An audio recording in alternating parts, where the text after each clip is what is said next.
Episode 2. We are back. The Yes. Perfected in Pain series. Yes. I feel like, I don't know about you, but I feel like episode 1 was a little emotional. It was Like, heavy. Just thinking about it. Of course, we didn't start crying or anything, but yeah, like it brought me back to like what that moment felt like. And it was actually indeed painful. And in this episode, we're going to be kind of giving like a little bit more of, because I feel like you can listen to the first one and be like, oh, it can't get any worse than this. But it actually gets so much worse. So we're going to be talking about that today. And I feel like Sam's going to talk a little bit more than me today, because I think it'd be good for men to hear, and even for a woman to hear from the male perspective. Like, because I feel like everyone always thinks about the woman when it comes to having kids and traumatic things with birth. But I want to ask you, like,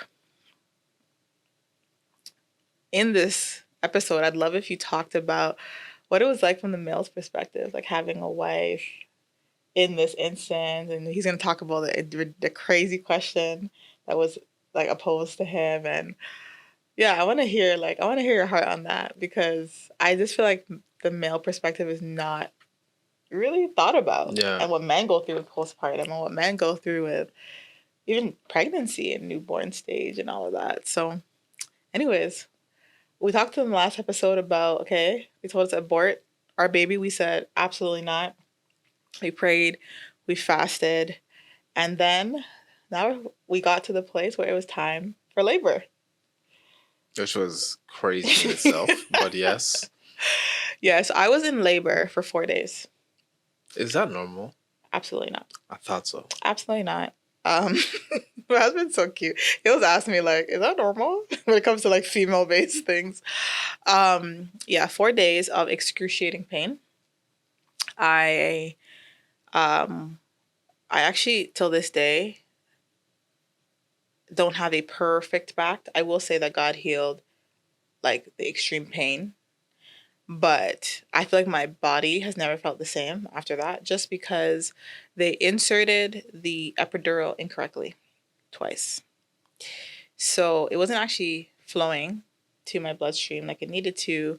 And I couldn't figure out why I could still feel everything, why I was still in pain. And then when they checked me, they realized that it was inserted wrong and it was in my back for like 8 hours. That's insane. And then they did it again and they hit a nerve. And that's why I ended up with like extreme back pain for a very long time. Anyway, so that was one thing. But I knew the baby was coming. I could feel it. We told the nurse. Do you remember that nurse? So we ended up getting a racist nurse. Do you remember that situation? Oh, yes. She called our child a monkey. Yeah. Oh, look at that little monkey. And she made a lot of really weird racist comments in our experience with her. Very odd encounters. And she didn't believe me when I said I was in labor. So much that she left me by myself for hours. I think it was, I don't know what it was about that day, but there wasn't a lot of doctors in. And there was actually a heat wave. Do you remember that? It was like a heat warning. Oh, yeah. Yes. So the hospital was extremely packed. So the doctors were like, there wasn't enough doctors for patients. And they told us that we'd have to wait the next morning for me to give birth. And guys, I could feel the baby coming. Okay. So that year, Zen was born in 2018. Yeah. In July. I don't know if some of you remember, but in Ottawa, around that time, it was extremely hot. Mm-hmm. So the heat wave she's referring to was a heat wave that happened in Ottawa where it was so hot that women were going into labor. But yes, it was like a high number of women. Yes. So hospitals were packed. Yes. They said there was too many women going to labor at a time. And they had to basically base it off of like emergency situations. Yes. But like there was a lot of different emergencies. So a lot of people were having premature babies. And it was a really weird scenario. So she didn't believe me. She thought I was being dramatic. I sat there in pain. My husband was very angry, going to the hospital, trying to find somebody. And then when finally another nurse came in and checked me, she was like, oh my God, you're in labor. I was like, yeah, I've been trying to say that. So they rushed me to like this examination room, literally rushed me. And, you know, the beautiful part of this story is, so my doctor, the one who had been following me throughout the process, who was the only doctor that had faith that Zion would live. Mm-hmm. He found a method of medication that would allow me to go as long as possible. His name was Dr. James. Bless that man. Anyways, but there was another doctor that I met the very first day. She was like a sweet Spanish lady who like comforted me when I was like in a panic attack about the news about my cervix. And I never saw her again. And it was like, apparently it was like a rare case. She's one of the top. So her and Dr. James were like the top doctors in Ontario. So they weren't really around much. So even just me getting him, he fought for me to be on his list. There's a lot that goes, a lot of favor that goes into that. But that specific lady wasn't even supposed to be there. Anyways, they called Dr. James. He wasn't available. I don't think he wasn't even in the country. And I was devastated. I'm like, I don't trust any of these doctors who have been telling me to abort this child to walk me through this process. And in walks that Spanish lady. Do you remember that? Oh, yes. And I saw her and I started crying. And she was like, "Oh, darling, what's wrong?" I was like, "I am so happy to see you." So she walked me through the labor amazingly. Absolutely amazingly, which is as loving as she was the first time I met her. But Sam, how old was Zion when I went into labor? She was 31 weeks. You guys heard him right. 31 weeks. For the men out there who are not familiar with pregnancy, labor, and all the above, women usually go into labor at 40 weeks. So 9 weeks prior to when a woman would be considered full term, Zion came. Yeah. So within those 9 weeks, actually, to give you more context to this, within those 9 weeks, a lot happens in a woman's body. Yes, and science actually shows that most babies before 32 weeks, like, it's literally like a 1 out of a million chance that they'll survive and be healthy, which they made very clear to us. So going back to what you were saying earlier, from a man's perspective, it was very interesting because through that process, I had to learn about labor and pregnancy. And I don't think a lot of women realize how much a lot of men just don't know. We literally don't know. And for a while, I thought it was just me until I started speaking to other men, and they were like, "Yeah, like cervix, like all these different terms." Cervix, yes. We don't know this stuff, so that's fair. You know what I'm saying? Like we wouldn't need what would be the reason for us to know this? Yes, you know, yes. Especially if you never had kids. If you're that's young, what I'm saying. Yeah. So. What it did for me is it really pushed me to start learning about all of these different terms and how the body works and all of these different things that I think as men we should know. And one of the things I would say that was the hardest, aside from going through that learning curve, was the mental battle of seeing you in pain and also not really knowing if Zion was going to live. Right? So one of the things that they asked me was to choose between you and Zion. Yes, because there's some context behind that. My blood pressure had gone way down and my heart rate had gone way down.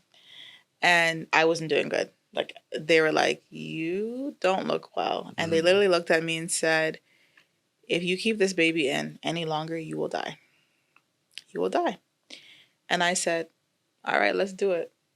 I literally said, like, "Is it true?" Like, he'll tell you. I literally looked at her and I said, "If I have to die, then we'll do that. I'm not taking this baby out." Because I knew the science. I knew, like he said, we did the research. Like, and because I was in the hospital every day, I had time to read and research, and I was obsessed with it. I could probably tell you guys anything about this at this point. I could probably be a doctor at this point. And I knew that the chance of her living was slim to none. And especially because her weight was under the weight of an average 31 weaker, because of the fact that, like I mentioned in the last video, I had hyperemesis. So I wasn't eating.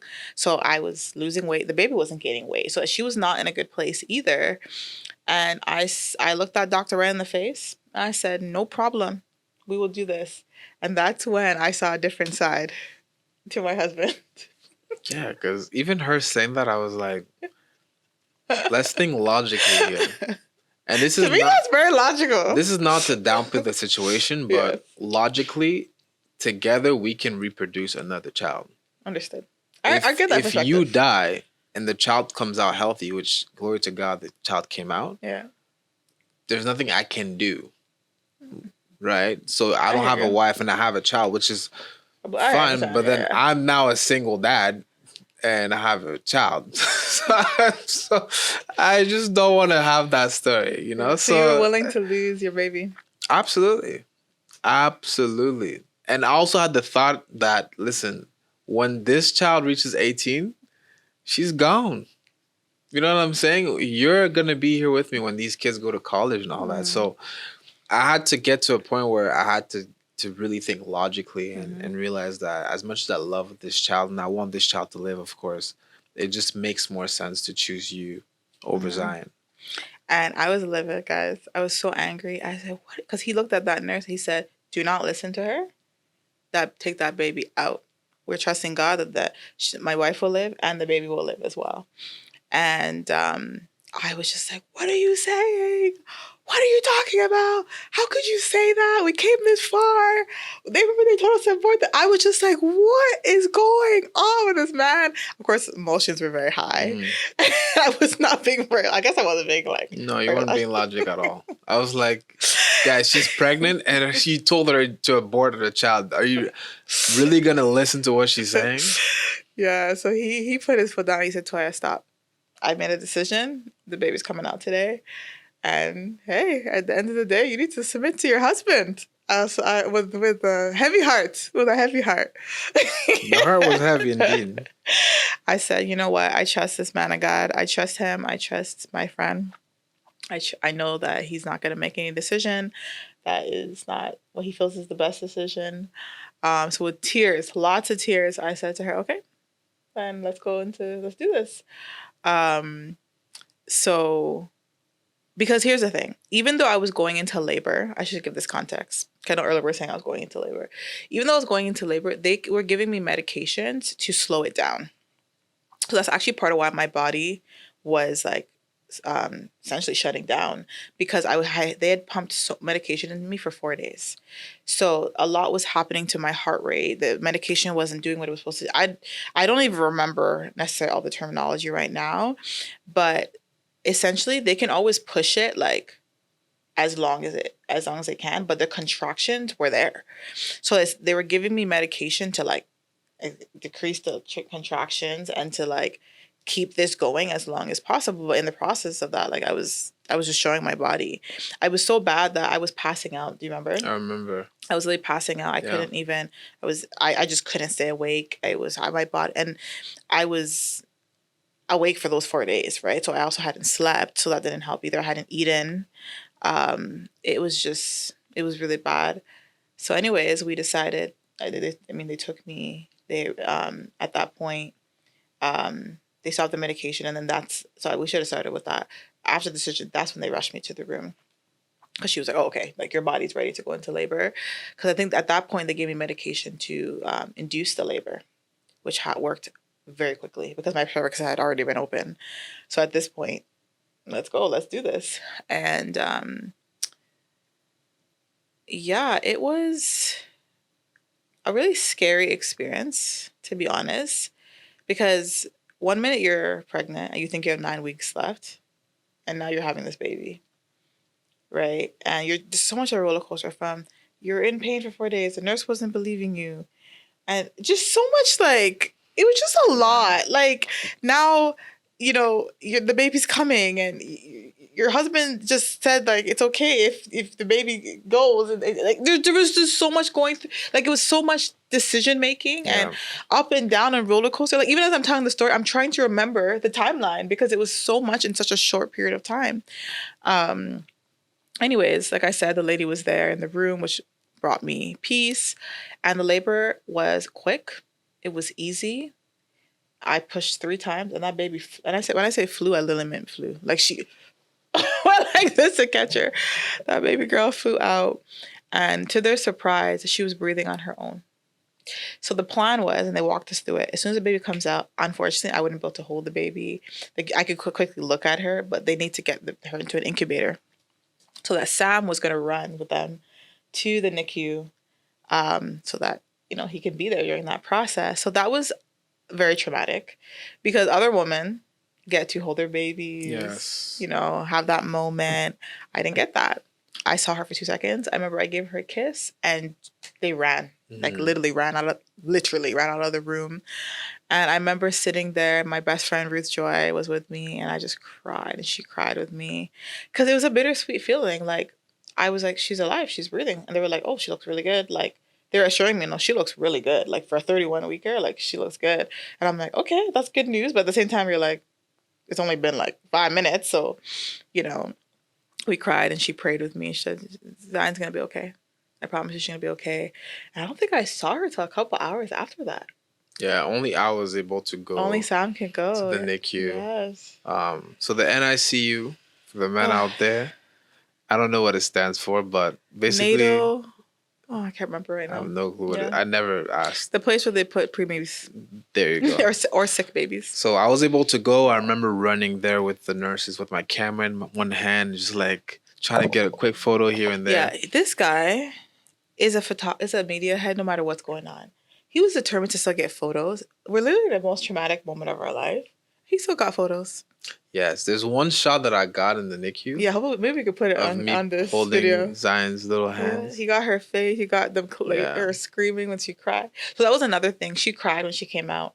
So that apparently is also very rare for a 31-weeker. So they were like, "Oh, that's a cry." They were like, "That's she yelled." Yeah. And they were like, "She praised." She was like, "Ah!" She's like, "Thank you." Yeah. Yeah, they were like, "Okay, like what's happening here?"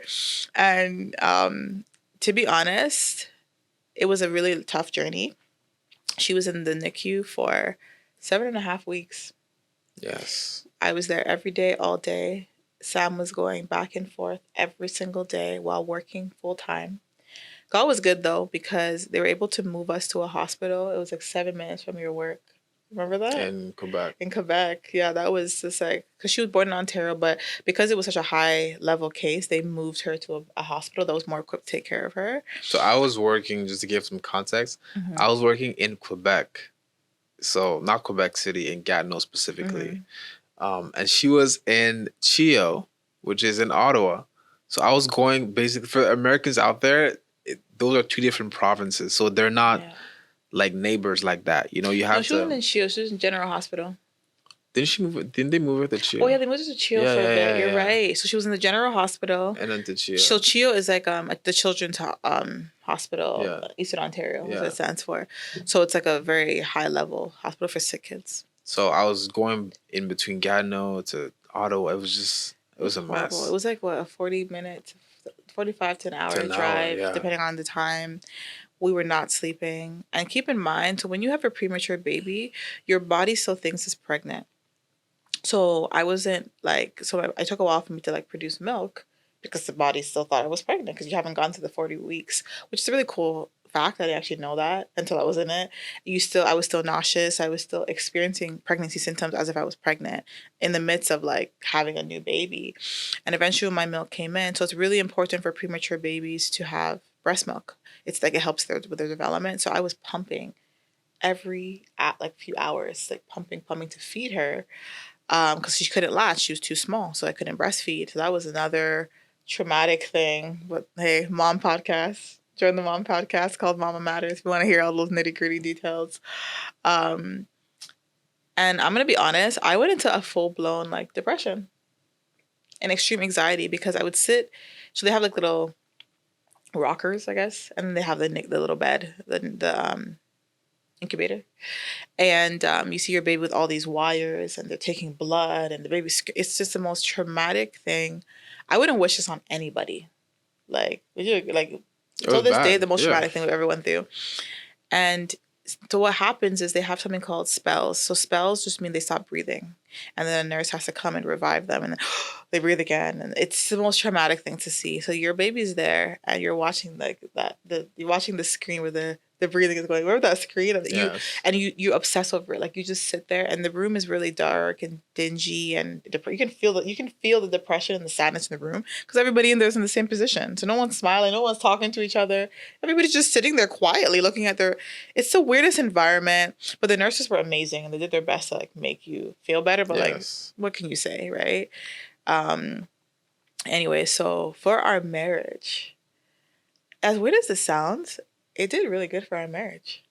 It brought us closer. It brought us so close. We prayed a lot over her. And you know what's crazy? I don't know if you remember this. She was actually the healthiest baby in there. And they kept talking. They would always talk about Zion to the point that when she left, they cried. They were sad. Like some nurses were crying because for some reason they felt like they had some bond with her. I don't know what that was about. But in a room full of like what, at least 15 babies, maybe even more because it was a really big unit. the nurses had this really special bond. And I remember they were even saying that they would like fight over like who's gonna be with Zion, like who's gonna take her on that shift. And I really think that was just the favor of the Lord. And if you know Zion, you know she's so favored. Everywhere she goes, people love her. All her teachers cry and when she has to leave. Even at daycare, they're like they beg us to keep. We've had really weird instances where people just like love this kid. She's just a superstar. Yeah, it's Zion, just if you've seen it's her, always you been just like know that she's a with her. superstar. Yes, and they said like so she was beating every statistic. Every test was coming back positive. It was weird. Like she was doing extremely well for a 31 weeker. And again, this is why we called it perfected in pain because it's like you're experiencing the pain of like I want to take my baby home, but at the same time you're watching God miraculously like move in this baby's life and keep her very healthy. She didn't have any disabilities. No, the only thing she had was jaundice, which babies who are not any baby can get that. That only lasted a couple of days. Yeah. Other than that, she just kept feeding every mouse because they have different milestones while the baby's in there that they have to go through before they can be released. And then one day they called us in the middle of the night. We were praying actually. Do you remember? I remember. We were about to go to bed and we were praying that she'd be released. And that's exactly what happened. They called us and said, it's kind of late. If you want, you can wait till the morning. Like, no, I do not want to wait till the morning to come get my baby. At this point, I had gone home I had to go home. They made me go home. Yeah, after such a period, like you can only stay in the hospital for so long. So that was a whole other thing. And we went to get her, like in the middle of the night with a car seat, tears in our eyes, so excited that we're finally taking our baby home.